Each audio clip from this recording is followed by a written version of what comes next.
Welcome to our lecture in Unit 4 called China and the World. Our dates are 1300 to 1500.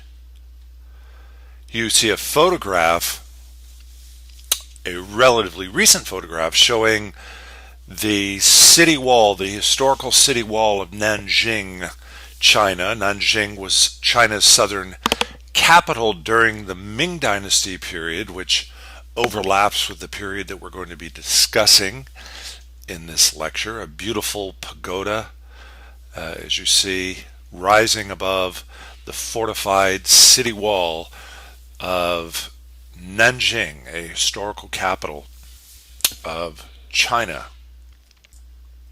This is a continuation then of our discussion of the post-classical or third wave civilizations. China, as you know, was already by this time a very ancient civilization, stretching back into the third millennium BCE. So as we talk about the post-classical period now of 500 to 1500, we're looking at only a rather late iteration of Chinese civilization, considering the long span of its history, but one nevertheless that will reflect many of the themes that we've discussed, themes that apply now to the third wave civilizations. In fact, we might say of China that it was the first superpower of the third wave civilizations. Certainly by the 1200s, China was the most urbanized country in the world, with dozens of cities numbering more than 100,000 people in population. And one of them, Hangzhou, is estimated to have had a population of more than 1 million people. Here you see a kind of fanciful outline map of Hangzhou during its heyday in the 1200s. The Chinese city of Hangzhou appeared impressive certainly to one European visitor, Marco Polo by name, who in the 1200s described Hangzhou as, quote, "without doubt the finest and most splendid city of the world.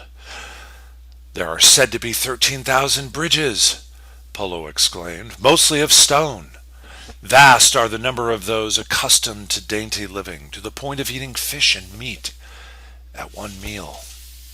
So a mouth-watering description, it seems, from the famous Venetian traveler Marco Polo.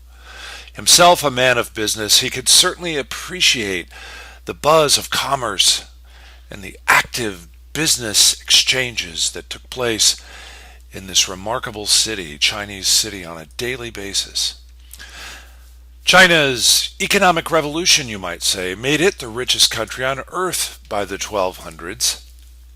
As your author, Robert Strayer, describes, by 1200 China had a population of 120 million people. A massive population fed by the enormous productivity of Chinese agriculture. Industries also expanded, and China led the world in iron production and built an economy around credit and paper money. Here from a Chinese watercolor scene called Upper River during the Qingming Festival. The artist painted what looks like an incredible motion of people crossing the river, crossing the bridge into the town square to take part in what we might call today a farmer's market. China's wealth also fostered great interest in science and astronomy as well. Again, Robert Strayer. During classical and post-classical times, the impressive achievements of Chinese astronomy included the observation of sunspots, supernova, and solar and lunar eclipses, as well as the construction of elaborate star maps and astronomical devices.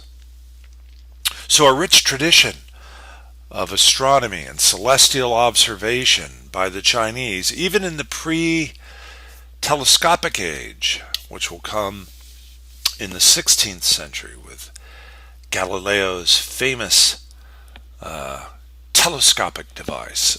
Galileo will build on earlier developments in the making and refining of glass lenses, something that stretched back certainly into the golden age of Arab learning as well. The Chinese were also proficient in these crafts, but basically Chinese astronomy went unaided by the telescope, what we call naked eye observation of the celestial bodies. Here you see depicted a 17th century Chinese astronomer and his celestial sphere, what we would call a globe, used to show the movements not of earthly bodies but of celestial or heavenly bodies. So quite a rich tradition, sophisticated tradition in science and astronomy.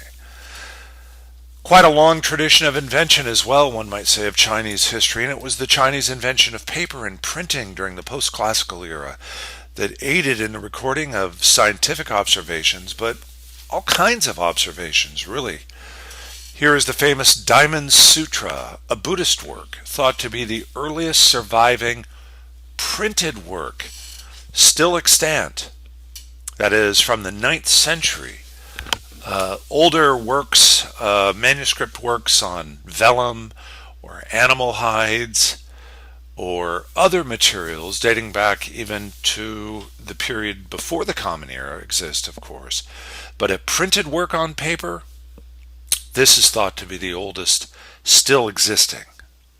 And it was a Buddhist text. As Strayer says, by 1,000 relatively cheap books on religious, agricultural, mathematical, and medical topics became widely available in China. Something like a publishing industry, or at least a printing industry, had given birth to a wide array of printed texts and books and sources, ranging from astronomy to religion to all manner of topics of interest to the reading public of China. China also develops gunpowder warfare, another point of departure in world history, of course. Almost by accident, gunpowder was developed simply as part of the regular celebration of the Chinese New Year and other holidays. Gunpowder was used to fuel fireworks, which were a part of those celebrations, but it was not long, of course, before the application of gunpowder to rather more destructive enterprises such as war followed. And here we see written instructions for the manufacture of gunpowder in China before the end of the first millennium. An early example of the black powder itself, which Chinese chemists perfected from its component ingredients, you might say. And here a print showing an improvised artillery piece, a cannon on 4 wheels that could be used in set battles by the Chinese artillery. China will go through a serious break, you might say, in the imperial strand of Chinese dynasties in the 13th century, which saw Marco Polo, among other Westerners, visiting China, when China will be invaded, in fact, by the great Mongolian military force from the north.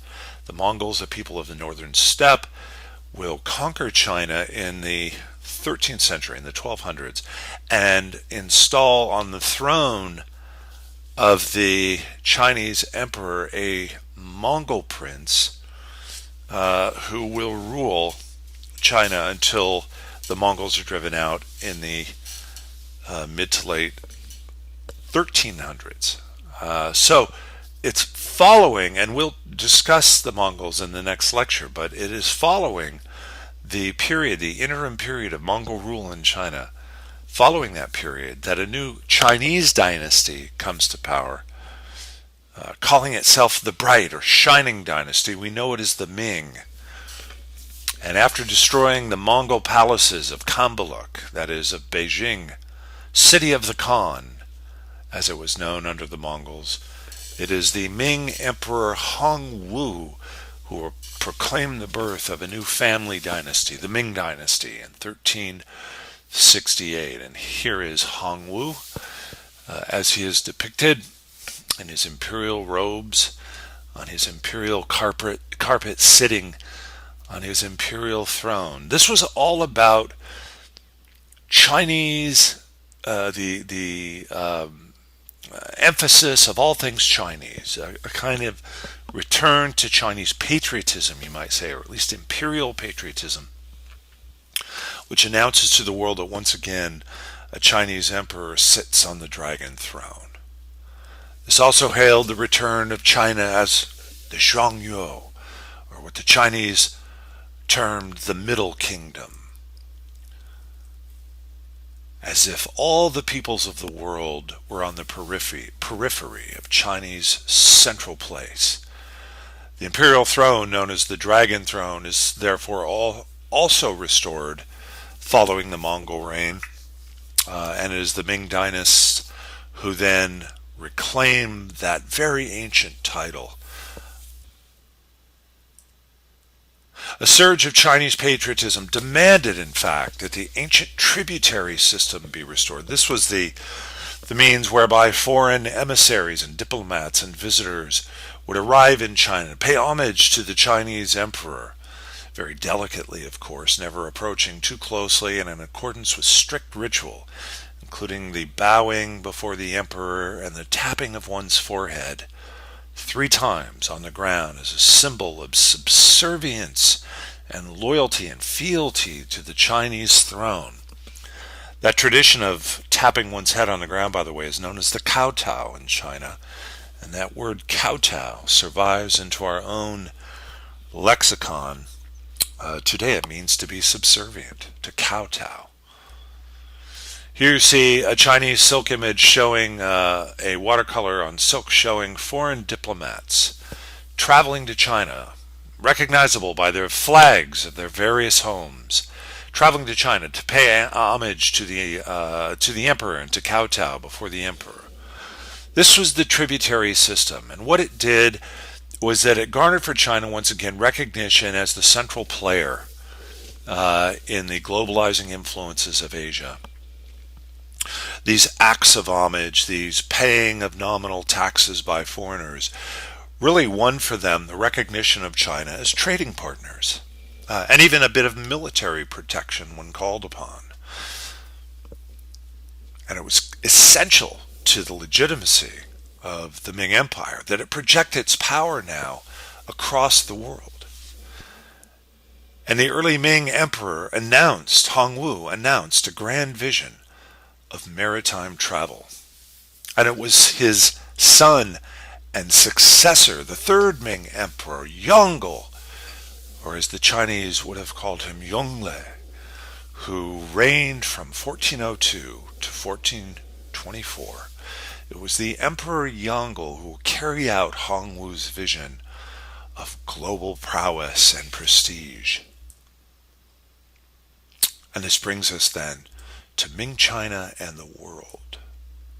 As Robert Strayer says, China's engagement with the wider world became a very significant element in a global era of accelerating connections. And what helped prepare China for this? Well, unlike the Europeans, the Chinese had a long interest in geography. This is the Da Ming Hun Yi Tu, a world map painted on silk in the late 1300s, that is, a century before Christopher Columbus.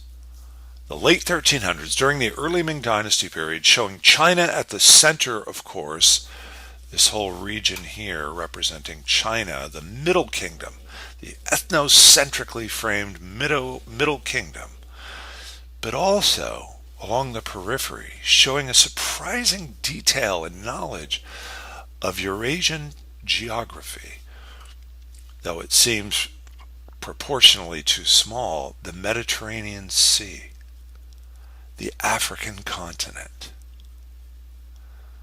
the Arabian Peninsula, and India. Japan are the islands to the east, and even Java and the islands of Indonesia down below.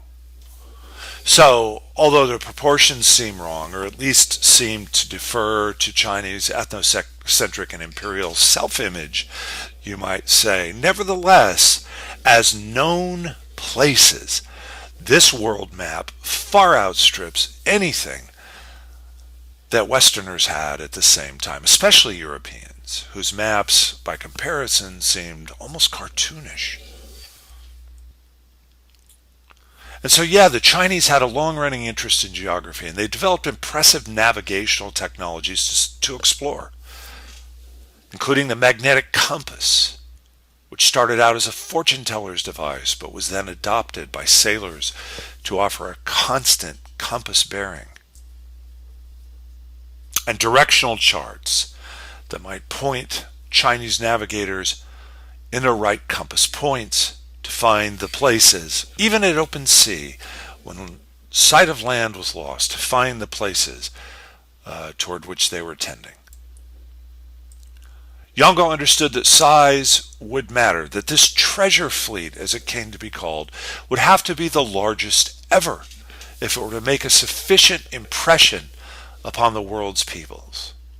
Here you see the flagship, the Bao Chuan, over 400 feet long and 80 feet wide. The Bao Chuan was indeed the prize of the emperor's treasure fleet, and it carried in its vast cargo holds all things exquisitely Chinese, including Ming vases, the priceless today Ming vases, blue and white, famously for their rich designs and deep textures. These porcelains, along with tons of woven silks, as well as Chinese tea and bamboo and paper and any number of handicraft products, were essentially given away by the Ming as gifts to China's trading partners. The purpose of these treasure fleet voyages was not to garner profit per se to China, because China's robust domestic market pretty much filled the coffers of the Chinese imperial treasury. So it wasn't out of pure profit motive, but rather what some have called pure power projection. That is, to let the world know that China was back. The embarrassment of the Mongol conquest had now been erased, in effect, and the Dragon Throne was once again occupied by a Chinese son of heaven.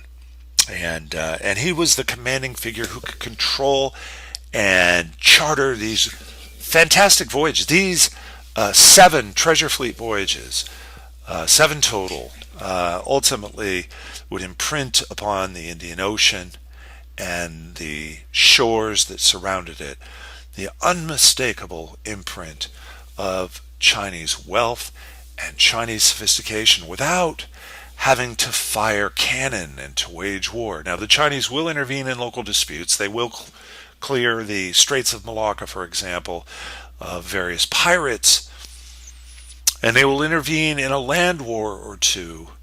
But by and large, this is not military power for the sake of conquest, for the sake of territorial gain, for the sake of colonization, but rather for the public relations benefit, you might say, of a great power returning to greatness.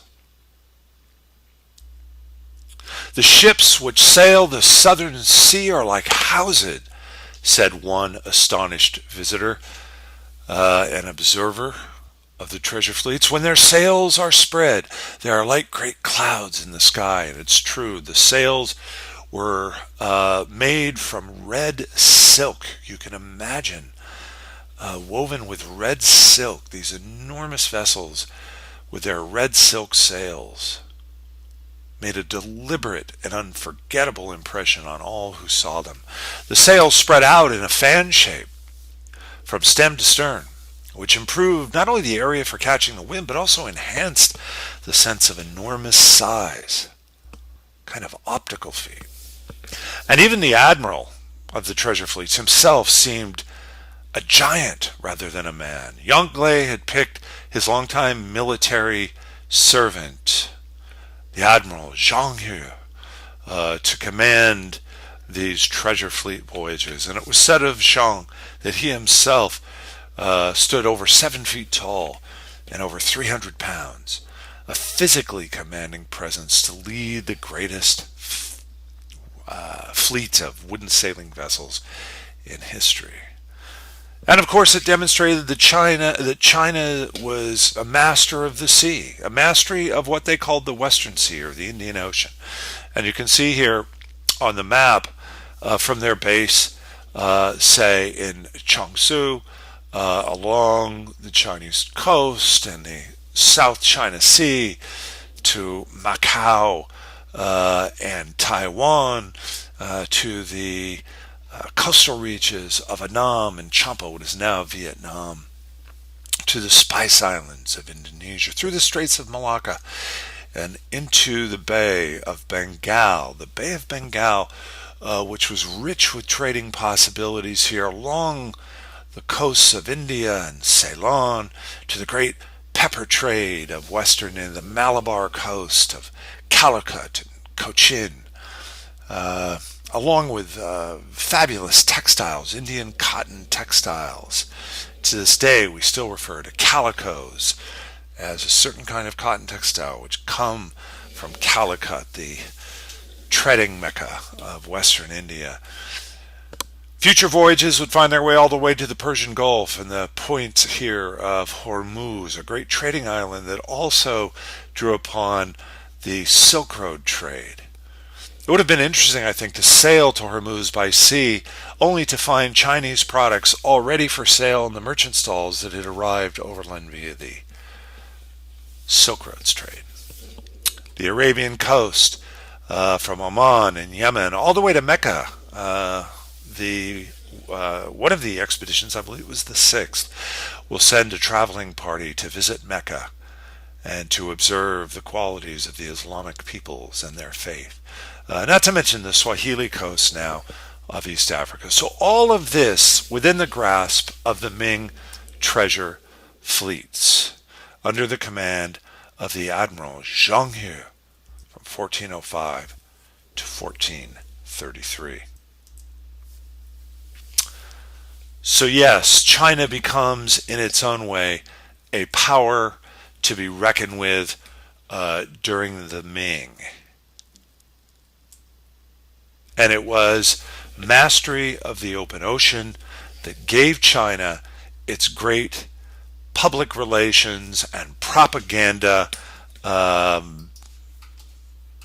prestige and value.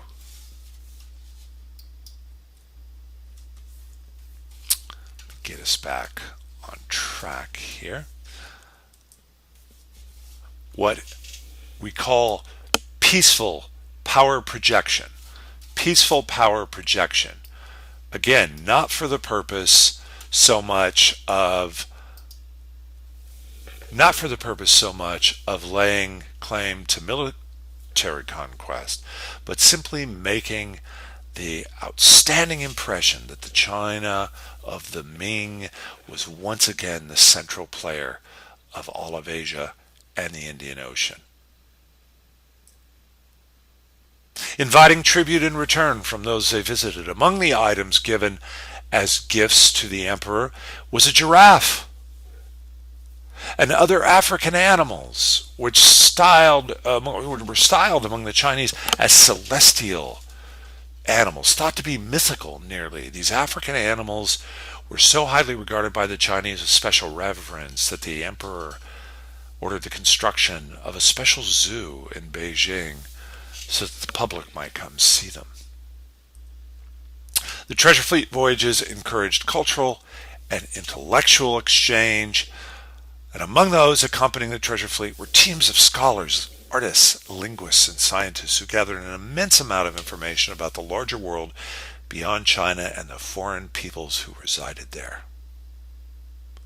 China's treasure fleets projected a new modern age of globalization, just as now in our own time, the major players, including once again China, with their powerful modern vessels, center around the mastery of oceans. And thus we might say China returns. From the New York Times article of 2010, the Chinese military is seeking to project naval power well beyond the Chinese coast, from the oil ports of the Middle East to the shipping lanes of the Pacific, where the United States Navy has long reigned as the dominant force. China calls the new strategy, quote, far sea defense, and the speed with which it is building long-range capabilities surprised foreign military officials. So yes, China back, you might say, as a player, a global player with the same ambition and scale of operations as the Ming of the 15th century. So the seedbeds of a modern age. All right, we'll finish up with our next video lecture